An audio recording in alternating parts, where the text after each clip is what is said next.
भेट या आपल्या कार्यक्रमामध्ये आज आपल्या समवेत आहेत जालिंदर किसन जाधव, तालुका कार्याध्यक्ष काँग्रेस।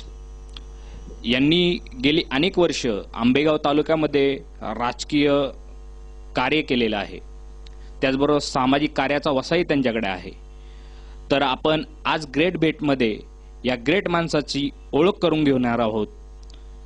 तर आपल्या बरोबर आहेत जालिंदर जाधव।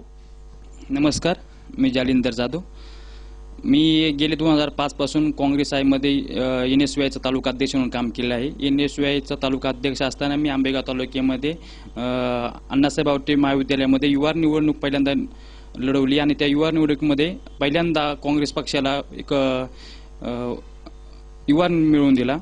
आंबेगाव तालुक्यामध्ये काम करताना आत्ताच माझी पाठ्यमागच्या महिन्यामध्ये तालुका कार्याध्यक्ष म्हणून निवड झाली आणि तालुका अध्यक्ष कार्याध्यक्ष निवड झाल्यानंतर मी आंबेगाव तालुक्यामध्ये फिरत असताना मला एक गोष्ट जाणवली की आंबेगाव तालुक्यामध्ये आजही पक्ष जिवंत आहे आणि मोठ्या प्रमाणात लोक पक्षासोबत काम करायला इच्छुक आहेत, परंतु जे आपल्याला लोकांपर्यंत पोहोचण्यात आपण कुठेतरी कमी पडतो ही गोष्ट मला जाणवली आणि मी माझ्या वरिष्ठांना ती गोष्ट मी सांगितली आणि आंबेगाव तालुक्यामध्ये काँग्रेस पक्ष मोठ्या प्रमाणावरती कार्यरत आहे ही गोष्ट त्यांना सांगितल्यावरती आंबेगाव तालुक्यात वरच्या आदिवासी भागात फिरत असताना मला आंबेगाव तालुक्यातील आदिवासी भागातील पक्षाविषयी असणारी सहानुभूती लक्षात आली आणि मी आंबेगाव तालुक्यात काँग्रेस पक्षाच्या माध्यमातून मोठ्या प्रमाणात काम करण्याचा निर्णय घेतला। आंबेगाव तालुक्यात काम करताना मला पहिल्यांदाच एक आनंद असा वाटतो की आंबेगाव तालुक्यामध्ये आजही लोक पक्षासोबत काम करण्यात इच्छुक आहेत, पण त्यांना मिळत असणारी जी योग्य वाटचाल आहे ती योग्य वाटचाल मिळत नाही आहे। त्यांना विश्वासात घेणारी लोक आपल्या पक्षामध्ये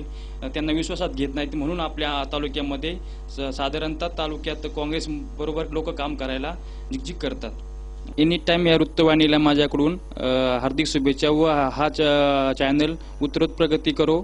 आजच्या ठळक बातम्या अशा की स्टेट बँक ऑफ इंडियामध्ये आत्तापर्यंत 85,000 कोटी रुपये जमा झाल्याचं अरुंधती भट्टाचार्य यांनी नुकतेच जाहीर केले। चाकण नगर परिषदेमध्ये आत्तापर्यंत 20 लक्ष रुपयाचा कर जमा झाल्याचं नगराध्यक्षा पूजा कड यांनी सांगितले। जुन्नर या ठिकाणी पिंपळगाव सिद्धनाथ या ठिकाणी आयशर व बुलेट यांचा अपघात होऊन एका युवकाचा मृत्यू झाला। शंकर अरविंद रेंगडे या 35 वर्षीय युवकाचा या अपघातात मृत्यू झाला। शरद सहकारी बँकेचे माजी संचालक देवीदास दरेकर यांनी नुकताच शिवसेनेमध्ये प्रवेश केला आहे। या प्रवेशाच्या वेळी खासदार शिवाजीराव आढळराव, खासदार श्रीरंग बारणे, विजय आढारी, संपर्क प्रमुख अविनाश रहाणे व अरुण गिरे उपस्थित होते। आज आपण आहोत कुरण या ठिकाणी। शासनाने गेल्या काही महिन्यामध्ये एक योजना आणलेली 1,02 कोटी वृक्ष, पण त्या योजनेचं 12 वाजलेले आपण या ठिकाणी पाहणार आहोत। वृक्षांची झालेली ही अवस्था, त्यांना पाणी नाही, फक्त योजना आणली जाते आणि तिचा मोठ्या प्रमाणात जाहिराती व खर्च केला जातो, मात्र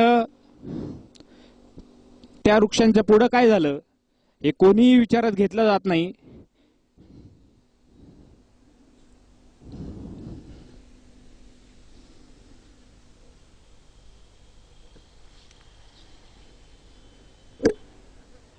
आपण या ठिकाणी पाहू शकता जुन्नर नारंगाव रस्त्यावर वृक्ष मोठ्या प्रमाणात वाढले गेले होते। हे वृक्ष PWD च्या अंतर्गत येणारे वृक्ष हे तोडण्यात आलेले आहेत। तुम्ही आपण मागे पाहू शकता ते तोडले गेलेले आहेत। त्यामुळे जी वाहतूक कोंडी किंवा जे अपघात व्हायचे ते यामुळं या वृक्षांच्या अडथळ्यामुळे मोठ्या प्रमाणात अपघात व्हायचे ते आता होणार नाहीयेत।